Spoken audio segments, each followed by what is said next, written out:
সবাইকে good morning, welcome back to my channel. আমি সুতপা চলে এসেছি। দেখো দুধ নিয়ে নিয়েছি, বসাবো চা। তারপরে বলো সবাই কেমন আছো? নিশ্চয়ই সবাই ভালো আছো, আমিও ভালো আছি। কাছে দূরে যে যেখান থেকে আমার ভিডিওটা দেখছো ফুল ওয়াচ করে দেখো। সবাইকে অনেক অনেক ভালোবাসা আর বড়দেরকে প্রণাম। দেখো বসে দিচ্ছি চা আর চিনি দিয়ে দিচ্ছি আদা। আজকে আদা দিয়ে চা বানাবো। আদা দিয়ে চা খেতে কে ভালোবাসে বলো তো? তারপরে দিল চা পাতা। বাইরে তো বৃষ্টি হচ্ছে, কোথায় কোথায় বৃষ্টি হচ্ছে গো কমেন্ট করে বলো। কিন্তু আষাঢ় মাস, আজকে 21 তারিখ হয়ে গেল, বৃষ্টি তো হবে তাই না? আজকে তো তোমার ইংরেজি 6 তারিখ, বুঝেছো? এটা বলতে বলতে চা হয়ে গেছে। কে কে চা খাবে চলে আসো। বাইরে হচ্ছে বৃষ্টি আর ঘরে হচ্ছে চা। এই দেখো আগে বলছি আমি বাড়িতে নেই, বন্ধুদের বাড়িতে আছি, তো চা নামিয়ে নিই। এরকম চা ঢেলে নিয়েছি। দেখো বাইরে হচ্ছে বৃষ্টি আর সাথে সাথে আমার হাতে চায়ের কাপ। কেমন লাগছে বলো? আর কে কে খাবে চলে আসো। বুঝতে পারছি এ দেখো এখনও বৃষ্টি পড়ছে। মনের শরীরটা ভালো না, তাই ডিম সিদ্ধ বসাচ্ছি ওর জন্য, ছেলের জন্য। ডিম সিদ্ধটা করে নেবো। ডিমের মধ্যে একটু লবণ দিলে ডিমের খোসাটা খুব সুন্দর ছেড়ে আসে। কী কে জানো আর কী জানো অবশ্যই বলো। এই দেখো ডিমটা সিদ্ধ হয়ে যাক। হাফ বয়েল বলে ভেঙে গেছে একটা, তার ভেতরে গোলমরিচ আর লবণ দিয়ে বোনকে দেবো। বোনের শরীরটা খুবই খারাপ। এই যে সুজি বানাবো বলে সুজিটাকে একটু ভেজে দিচ্ছি ঘি দিয়ে। দেখো খুব একটা ভাজবো না, খুব একটা ভাজা করলে জিনিসটা লাল লাল হয়ে গেলে খুব একটা ভালো লাগে না।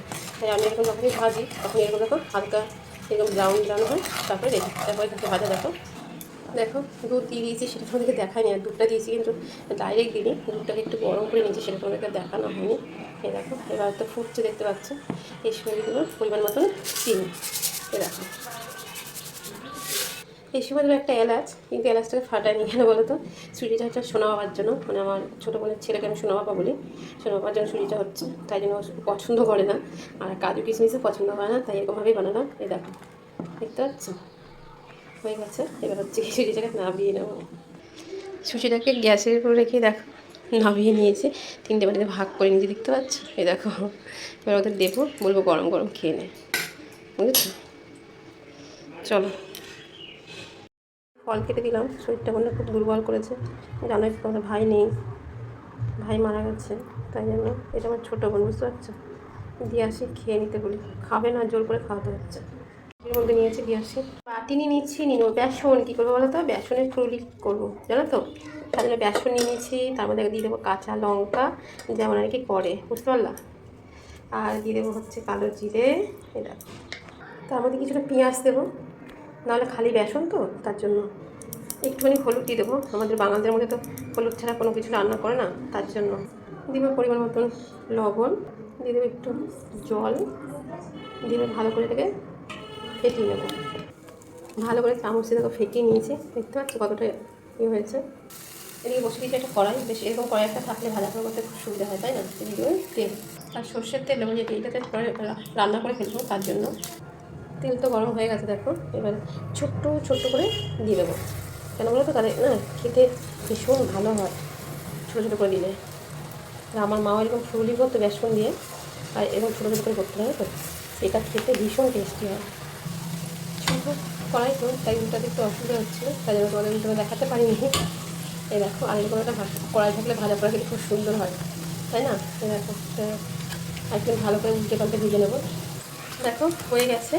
এরকম একটা ছানটার সাহায্যে তুলে নেবো, তাহলে তেলটা খুব সুন্দর ছাঁকা হয়ে যাবে। দেখে ওগুলো জল ছিল কত সব করে আওয়াজ হচ্ছে, সেখানে ভালো করে তুলে নেবো, বাদ বাকিটা তুলে নেবো। এই দেখো তুলে নিয়েছি, সুন্দর হয়েছে ভাজাটা, তাই না? এটা হচ্ছে গিয়ে বেসন পেঁয়াজের ফুল। অন্য একটা কড়াই বসিয়ে দিয়ে দিলাম কিছুটা তেল, দিয়ে দিলাম একটু কালো জিরে, আর দিয়ে দিলাম একটু শুকনো লঙ্কা, আর দিয়ে রসুন আর ঝিঙে কেটে নিয়েছি, দিয়ে দিলাম একটা পেঁয়াজ, তার মধ্যে দিয়ে দিলাম একটু রসুন, আর এর মধ্যে তো লবণ দেবো পরিমাণ মতন, যতটা লাগে ততটা লবণ দিয়ে লবণ দেবো। আর চিনিটাকে একটুখানি তারপরে এবার একটু ভেজে নেবো, খুব একটা কোনো দরকার নেই। হয়ে গেছে। এবার এদিকে একটু ঝিঙেগুলো দিতে, এবার ঝিঙেগুলো একটু ভালো করে ভেজে নেবো। আর খুব সুন্দর একটা গন্ধ বেরিয়ে দেবো, খুব সুন্দর। আর ঝিঙে দিতে জল দেবে, তার একটু ঢাকা দিয়ে দেবো। ঢাকা দিলে জলটা বেরিয়ে যাবে। একটু ঢাকা দিয়ে দিই, তারপর আবার আসছে। কিন্তু সামান্য একটুখানি পরিমাণ হলুদ, ঢাকনাটা খুলে নিয়েছি। আর হলুদ ছাড়া রান্না করতে নেই, তার জন্য দেখো আর ভাজবো না, এটা একটু মিষ্টিতে দিয়ে দেবো ঠান্ডা করে নিয়ে। দেখতে হচ্ছে নরম হয়ে গেছে তো, তার জন্য দেখো মিক্সিতে দিয়ে দিয়েছি। কাদা দিতে তো অনেকটা হয়ে যেত, তার জন্য একটু নিয়ে নিলাম। এবার ঢাকা দিয়ে পেস্ট করে নেবো। করে নিয়েছি। এবার এটাকে এই যে সেই কড়াইতে আবার দিয়ে নিয়ে আবার দিয়ে দেবো। দেখো কড়াইতে দিয়েছি, এবার অনবরত নাড়াচাড়া করছি। কাঁটা দিলে কী হতো বলো তো, জিনিসটা তো ঝিঙে অনেকটা ভর্তি হয়ে মিক্সি, ওই জন্য আর কি কাঁটা দিয়ে এরকম একটুখানি হালকা ভেজে দিলাম, তাতে গিয়ে মিক্সিটা খুব সুন্দর ধরে গেলো, তার জন্য। তাই এবার দেখো ভালো করে একটু শুকিয়ে নেবো, যতক্ষণ শুকা ততক্ষণ নাড়াচাড়া করতে হবে, কেননা নাহলে অনেকটা হয়ে যাবে। আর জল তো দিনই তোমার দেখলে ভাজাভাজি করতে করতেই হয়ে গেছে, আর ঝিঙে তো জল গালে, তাই না? তাই দেখো আর একটু নাড়াচাড়া করি, টানিয়ে নিই, তো ওটার সামনে আবার আসছি। আর তার মধ্যে একটু কী করবো বলতো, সামান্য 2-4টে চিনি দেবো, যাতে টেস্টটা ভালো হবে। দাঁড়াও, দিয়ে দিলাম 2-4টে চিনি। আর আমার বাড়িতে তো এরকম দেখাতে পারি না, কড়াইয়ের মধ্যেই দেখায়। আর বন্ধুদের বাড়িতে কোনো ব্যাপার না, ওই তো ভালো করা, তার জন্য অসুবিধা হয় না আমার, তাই সেই জন্য সব দিকটা দেখাচ্ছি। তাই দেখো হয়ে গেছে, যা টানিয়ে নিই, তারপর তোমাদের সামনে আবার আসছি, ঠিক আছে? দেখো হয়ে গেছে, এবার নাবিয়ে নেবো। এর থেকে টানানো বেশি দরকার নেই, নাবিয়ে নেবো, যাতে কড়াই ধরে যাচ্ছে। নাবিয়ে নিচে বড়া, তার সাথে ঝিঙে বাটা, আর আছে এখানে দেখো জল ঢালা ভাত, সেটা খাবো, একটা বড়া পড়ে গেল, সেটার জন্য এটা হচ্ছে কি নিয়ে নিয়েছি। এটা হবে জলখাবারটা সবাই খাওয়া দাওয়া করে নিক। দেখো বাইরে হচ্ছে বৃষ্টি, দেখতে পাচ্ছ কি না বুঝতে পারছি না। তাই বোন বললো দিদি একটু খিচুড়ি বানিয়ে ফেল, আর চলো খিচুড়ি বানাবো, দেখাই তোমাদের কী করে বানাবো, সঙ্গে থাকো, ফুল ভিডিও দেখতে হবে, স্কিপ করো না। আর ছোটো নতুন বন্ধু পুরনো বন্ধু সবাইকে বলো ভালোবেসে পাশে থেকো। তা চলো, এদিকে কড়াই বসিয়ে দিচ্ছি, আর এদিকে দেবো মুগ ডালটা একটু ভেজে নেবো, তার জন্য দেখো। আর যে কোনো খিচুড়িতে ডাল একটু বেশি দিলে খিচুড়ি খেতে ভালো লাগে, তার জন্য দেখো ডালের পরিমাণটা বেশি দেবো। আমি কী করে খিচুড়ি বানাই, সঙ্গে থাকো আর দেখতে থাকো। ডালটাকে একটু ভেজে নেবো, খুব একটা ভাজবো না, খুব ভাজবে জানো তো, লাল লাল হয়ে গেলে সিদ্ধ হতে যায় না। আর একটু যদি হালকা থাকে তাহলে সেটা হচ্ছে গিয়ে তাড়াতাড়ি সিদ্ধ হয়ে যায়, তাই না? তাই সেরকমই একটুখানি ডালটা হালকা করে ভেজে দেবো। দেখো হালকা হালকা কালার হয়ে গেছে, আর ভাজবো না, ঠিক আছে? এবার থেকে ডালটাকে ধুয়ে নেবো। ধুয়ে নিয়েছি, এবার পরিমাণ মতন জল দিয়ে ডালটাকে হাতটা সিদ্ধ করে দাও। হাতটা সিদ্ধ করে তারপর আবার আসছে। দেখো ডালটা ফুটে এসেছে, দেখতে পাচ্ছি এখনও পুরো সিদ্ধ হয় না, তাহলে দিয়ে দেবো পরিমাণ মতন লবণ, তাহলে ডালটা খুব সুন্দর সিদ্ধ হয়ে যাবে। তার জন্য আর খিচুড়ি জলটা আমি একবারে দিয়েছি, যেমন পায়েস রান্না করতে গেলে দুধটা একবারে নিই সেরকম। আর এই মুহূর্তে এখন দিয়ে দেবো সেই কেটে রাখা আলু, ভেজে নিলেও হতো, তা আমি এরকমভাবে করছি, দিয়ে দিলাম সেই কেটে রাখা আলু। এ দেখো এবার ডাল সিদ্ধ হয়ে গেছে, এবার সেই ধুয়ে রেখেছিলাম চাল, এই চালটাকে এবার দিয়ে, এটা বাসমতি চাল না সিদ্ধ চাল না, এটা একটা অন্য একটা চাল, আমি ঠিক জানি না, চালটা বাসমতি চালের মতনই হয়তো। চাল দিয়ে তো নাড়াচাড়া করতে হবে, চালটা তো নিচ থেকে লেগে যাবে, তাই জন্য এই চালটা তো তাড়াতাড়ি সিদ্ধ হয়ে যায়, তাই রান্না করতে বেশিক্ষণ টাইম লাগে না, জানো তো। তাই একে দিয়ে দেবো আদা, যে গ্রেট করে রেখেছি, আমি তো গ্রেট করে আদাই দিই। আর এখানে দেখো লঙ্কা, নুন, হলুদ নিয়েছি, কেন আমি ঝাল খেতে ভালোবাসি, কিন্তু সোনার মাথা ছোটো, তার জন্য ঝালের পরিমাণটা অল্প দিলাম। আর এটা গুলে না নিলে তো দলা হয়ে যাবে, তার জন্য গুলে দিচ্ছি। দেখো গোলা হয়ে গেছে, দেখো অনেকটা হয়ে এসেছে। এবার দিয়ে দেবো, কেননা হলুদটা তো সিদ্ধ হতে হবে, তার জন্য বাকি গুলিও আবার দিয়ে দিলাম এর মধ্যে।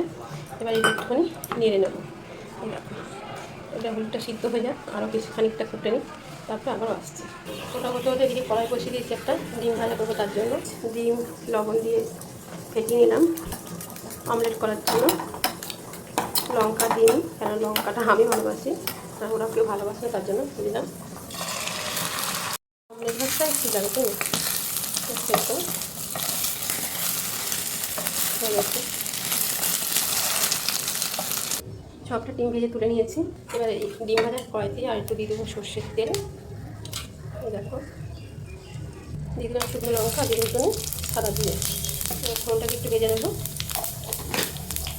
খিচুড়িতে দিয়ে দিয়েছি, দেওয়াটা দেখাতে পারলাম না, তো হয়ে গেছে খিচুড়ি। আর একটু গরম করতে দেবো গোটা, তাহলেই হয়ে যাবে খিচুড়ি। ওপর থেকে দিলাম সামান্য একটু চিনি, খুবই সামান্য, দিয়ে দিলাম গোটা গরম মশলা। হয়ে গেছে খিচুড়ি, এবার নামিয়ে নেবো। চলো, কেমন লাগলো রেসিপিটা অবশ্যই বলো, ভালোবেসে পাশে থেকে সঙ্গে থাকো। বললো দিদি ওপর থেকে ধনে পাতা দে, তাই দেখো একটু ধনে পাতা দিয়ে দিলাম ওপর থেকে। বৃষ্টির দিনে খিচুড়ি কেমন লাগবে বলো। সন্ধ্যাবেলায় বসে পড়ছি মুড়ি নিয়ে, সব মশলা দেওয়া হয়ে গেছে, তার সাথে দিয়ে দিয়েছি চানাচুর আর দিয়েছি সর্ষের তেল আর মুড়ি। এবার হচ্ছে মুড়িটাকে ভালো করে মেখে নেবো। দেখো কে কে খাবে চলে আসো। সন্ধ্যাবেলায় টিফিনটা তো বিশেষ করে রান্নাঘরে হয় না বা অন্য কোথাও হয় না, এখানেই হয়। তাই দেখো মুড়ি মাখা হয়ে গেছে আর এখানে আছে দেখো চা। কে কীভাবে চলে আসো, তোমরা খাই, তোমার সঙ্গে থাকো। ভিডিও কেমন লাগলো অবশ্যই বলো, ভালো পাশে থেকে সবাই সুস্থ থেকে ভালো দেখাবো নতুন করে ভিডিও সঙ্গে আছে সবাইকে টাটা।